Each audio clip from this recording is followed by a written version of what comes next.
Hoje a gente vai falar sobre guiando o olho do leitor.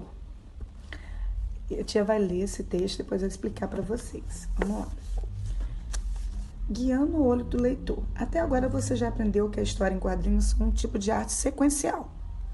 Cada quadro da história é uma cena. Lembra que a tia explicou lá atrás? As cenas são organizadas em uma sequência para que a história faça sentido.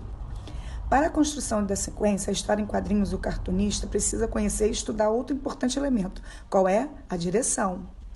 A palavra direção pode ter vários significados. Vamos descobrir algumas delas? Quando o vento sopra forte, empurra as folhas das árvores para a mesma direção.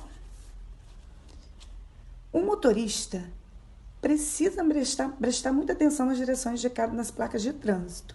No futebol, os jogadores sempre jogam a bola na direção da onde, gente? Do gol. Do quê? Do lado do adversário. Nesses exemplos, a direção aparece como uma indicação de um caminho ou de movimentação para algum lugar. Nas artes visuais, a direção é o caminho indicado pela obra para os nossos olhos. As direções estão relacionadas com 3 formas geométricas. O quadrado é formado por linhas horizontais e verticais. As linhas horizontais apontam para a direita e para a esquerda. As linhas verticais apontam para cima e para baixo. Essas direções dão aos nossos olhos a sensação de equilíbrio e mobilidade. O que é imobilidade, gente? Imobilidade é a falta de movimentação. Tem uma foto do Cristo Redentor, do nosso Cristo Redentor. E aqui do lado tem umas setinhas, tá vendo?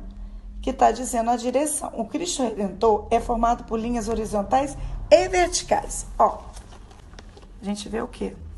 A direção que ele tá nos dando. Ó, como que é? Vertical, horizontal. E na página 37, a gente vai falar sobre o triângulo. O triângulo pode ter vários formatos, mas sempre apresenta as linhas diagonais. A diagonal é uma direção que provoca em nossos olhos a sensação de movimento e até de desequilíbrio. O círculo é formado por uma linha que se curva sobre si mesma. Linhas curvas provocam em nossos olhos as sensações de quê? Repetição e movimento, né? O triângulo pode ter vários formatos, né? Então, é o seguinte, por mais formato que ele mude, ele sempre vai mostrar pra gente o quê? Linhas diagonais. Se eu boto ele em pé, se eu boto ele deitado, sempre o quê? Com a direção diagonal. Agora, o círculo, quando a gente vê o círculo, que ele vai fazendo um movimento do círculo, tipo assim, uma escada. Parece que ela está se movimentando, né, gente? Quando a gente olha aquela escada de caracol, dá a impressão que a gente está vendo ela se movimentar.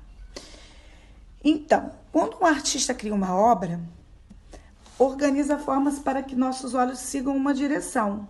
É como se ela deixasse um caminho de migalhas para nós acompanharmos. Então, gente, olha só, toda vez que a gente vê uma obra, percebe o quê? Se ela está na horizontal, vertical, a gente observa.